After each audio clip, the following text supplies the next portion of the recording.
With so many options, why choose Arizona State University? For me, the only online option was ASU because of the quality. Their faculty was really involved with their students and care about your personal journey. The dedication to my personal development from my professors, that's been extremely valuable to me.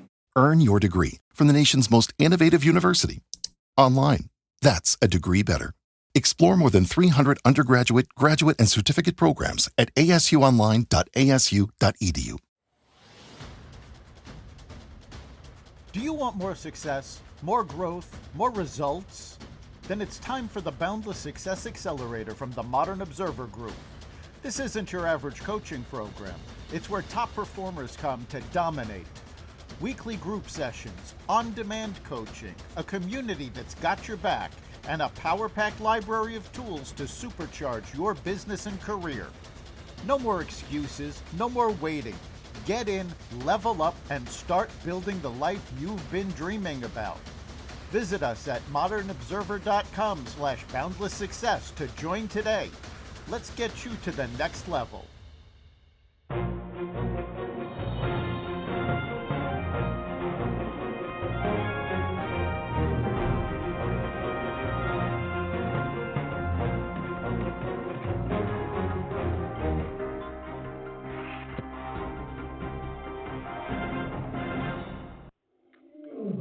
Welcome to another edition of Carnivore Bites, a special edition of Carnivore Bites. I'm your host, Jeff Sherman, along with the esteemed Dr. Eric Lopkin, and I'm going to throw it out to you. Obviously, we're focused on the events in the Middle East, the Israeli attack on the one day after the negotiation timeline lapsed.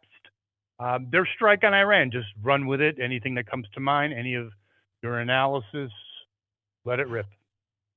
Yeah, the attacks have been ongoing in both directions. Iran is retaliating against Israel.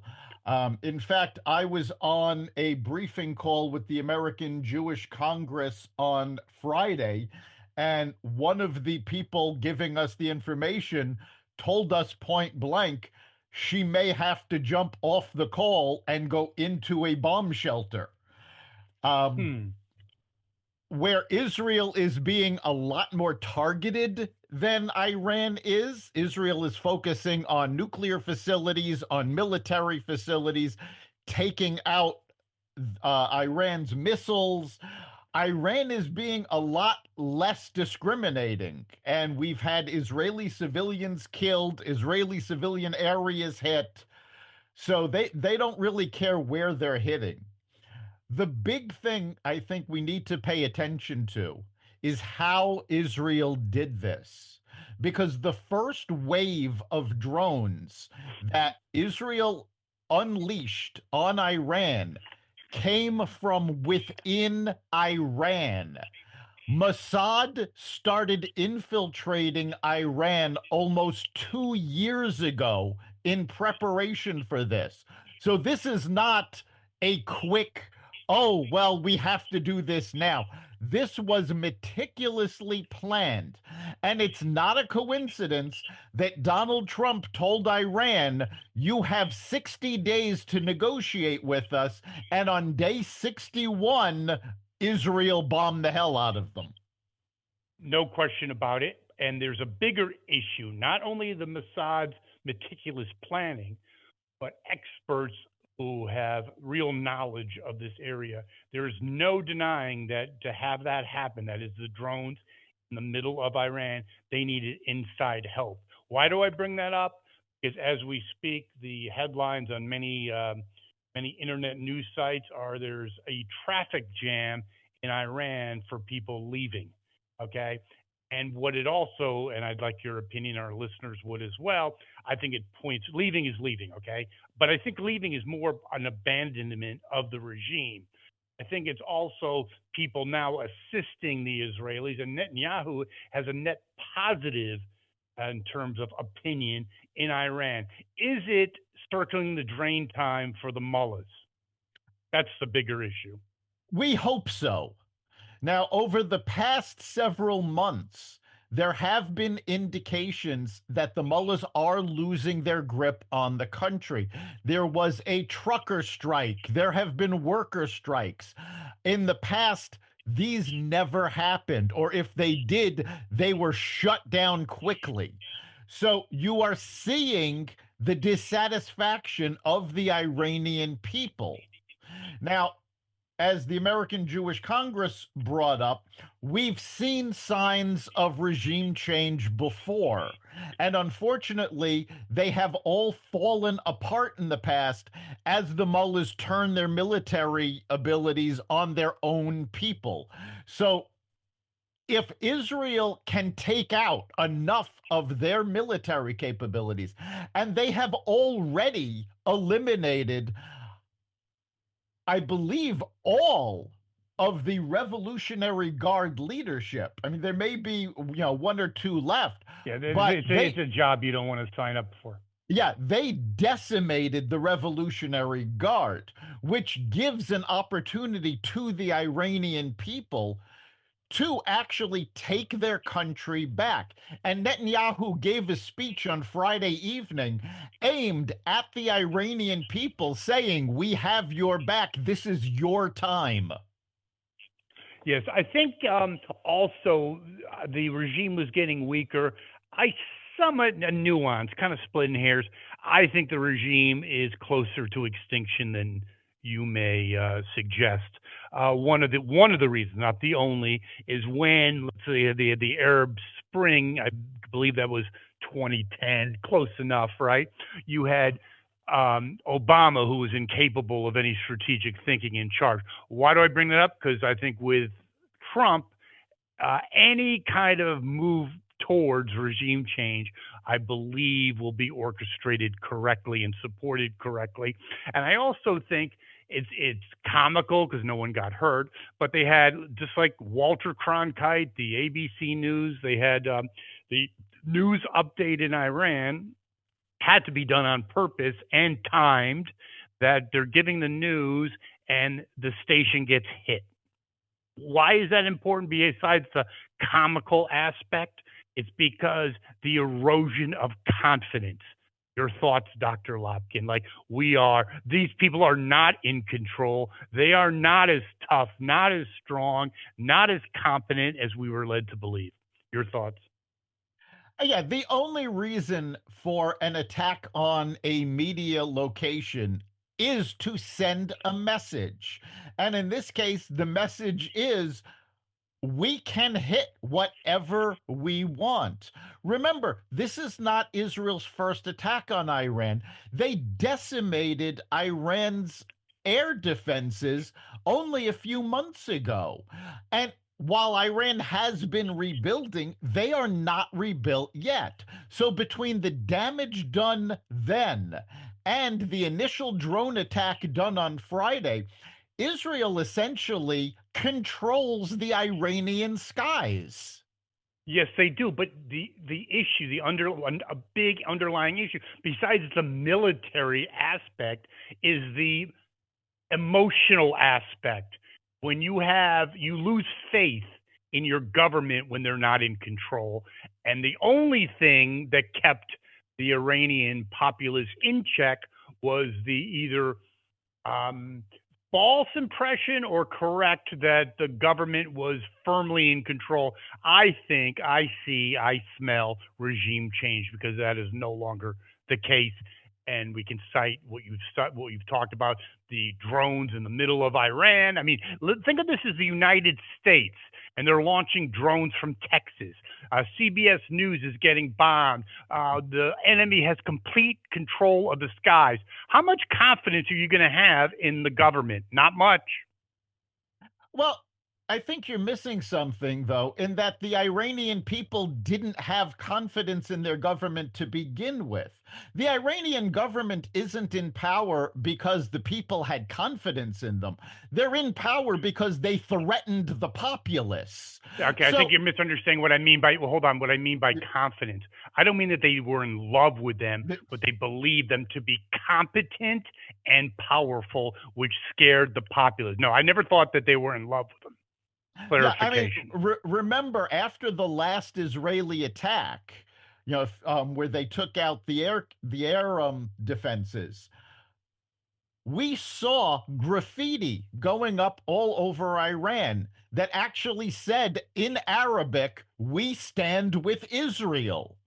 So this has been going on for a long time. This may be the tipping point. I think the other crucial point in all of this is that you no longer have the Biden administration funneling money to Iran. Trump cut 100%. that off. So by cutting them off, Trump cut off their finances.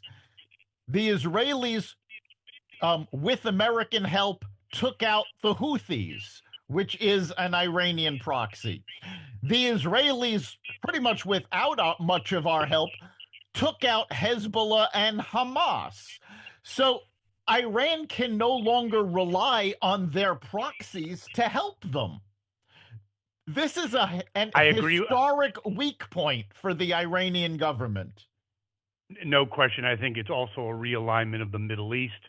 I think without the cancer of Iran, I think the Abraham Accords will be moving ahead after the Gaza situation is solved to some degree. The one more military aspect before we talk about other things in closing is that now 1/3 of Iranians' missile capacity is now kaput. And you can see, and this is not my doing or my analysis, this is an expert analysis, that these strikes at first were pretty now they're just firing aimlessly. Maybe they're using older missiles, second line. That's not really important. The point is 1/3 already. They don't have a lot more time to be screwing around. And I think for me, the more important issue is where do we go forward? And I think this is monumental. When you have Syria allowing Israel to launch raids and to land in their airspace on their fields, that suggests more than a minor realignment. Your thoughts, Dr. Lotkin? The Syria thing is major. We saw Syria overthrow the Iranian-backed government also just a few months ago. So now they certainly don't want Iran coming back to try to retake the country. So this is, I mean, I'm not saying that Syria is going to be Israel's best friend by any stretch of the imagination. I agree. No, I know. Well, I agree with you, but having them land, being allowed to the enemy of my enemy is my friend. That's where I was going with it. It does suggest a realignment. Yes, I'm not Pollyannic, and I guess the last thing I would like to ask you, Dr. Lotkin, is now there's talk that Putin wants to get involved, and Trump is not putting cold water. I'm not so sure that's all that bad. A way to him to have a way out back in the, I wouldn't say good graces, but at least in the international fold. I think there's worse things that could happen. I wouldn't. I'm not going to wholeheartedly, blindly trust the guy. No, but it's something. We need to move off this war footing. Is my thought. Right.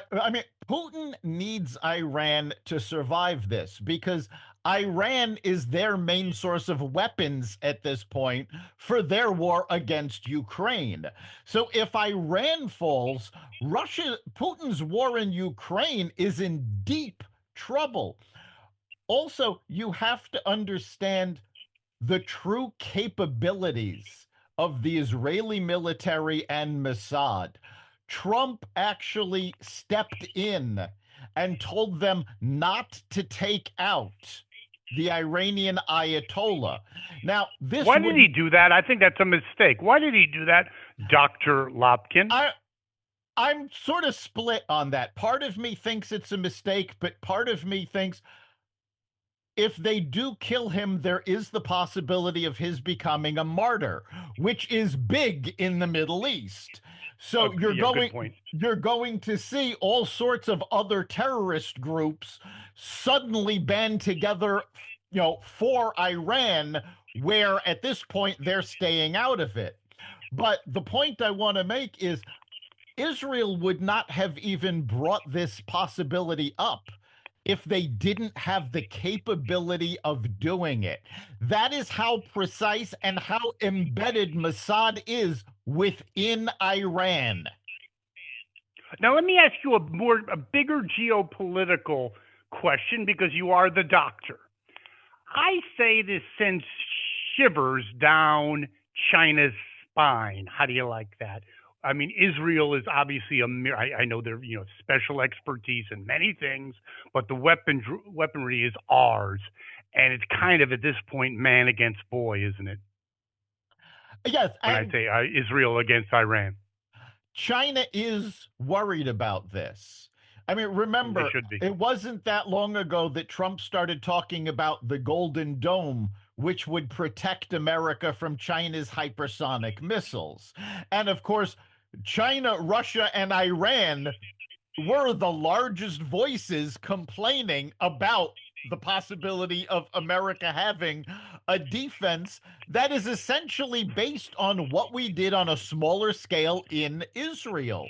So China is also heavily involved with Russia right now, and not necessarily in an alliance, because now stories are coming out that China is rounding up Russian spies within its borders, where they do have a mutual defense agreement.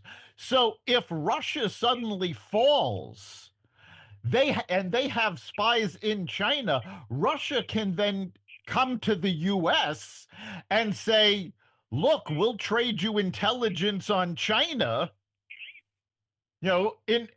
for help bailing us out of our economic disaster. And Russia is in a complete economic meltdown right now. Their entire economy is dependent on their war in Ukraine. And if suddenly they can't get weapons from Iran for the war in Ukraine, that's going to fall apart. So, yeah, this is actually, we've talked about the stupidity back in the 70s of the domino theory, but we're actually seeing a potential domino reaction on this. The fall of Iran. Done. That's why you are the doctor.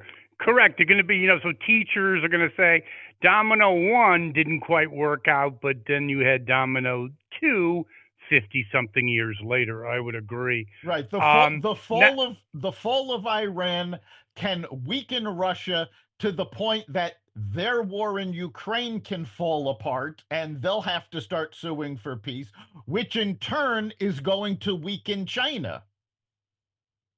Now, I have one final question for the doctor and for our listeners. Domestically, where is all our great Jewish leaders? Chucky, Blumenthal, Raskin. I hear crickets. Yeah. I don't mean the group. It was very disappointing that despite overwhelming support from the U.S. government on both sides of the aisle, Jewish leaders in Congress were actually silent. Rather than issuing statements, they were busy at a wedding in the Hamptons where Anthony Weiner's ex-wife was marrying George Soros's son. An anti-Israeli and anti-Semitic individual. Yes. Well done for our Jewish leaders. Yes, and this is where they were rather than issuing support for Israel. Dr. Lopkin, great special edition. We'll see you in not this coming Wednesday, but next Wednesday. And our listeners can be active members of this process, can't they, Doctor? They can. Go to xvadio.com/connect. Let us know what you're thinking. You can also message us at the Carnivore Radio Facebook page. And of course, you can catch every episode of Carnivore Bites at xvadio.com, the Carnivore Radio website, the Apple Podcasts app, YouTube, Rumble, Spotify, iHeartRadio, Audible, Amazon Music, and other platforms that respect freedom of speech. Thank you, Dr. Lopkin. We'll see you next time.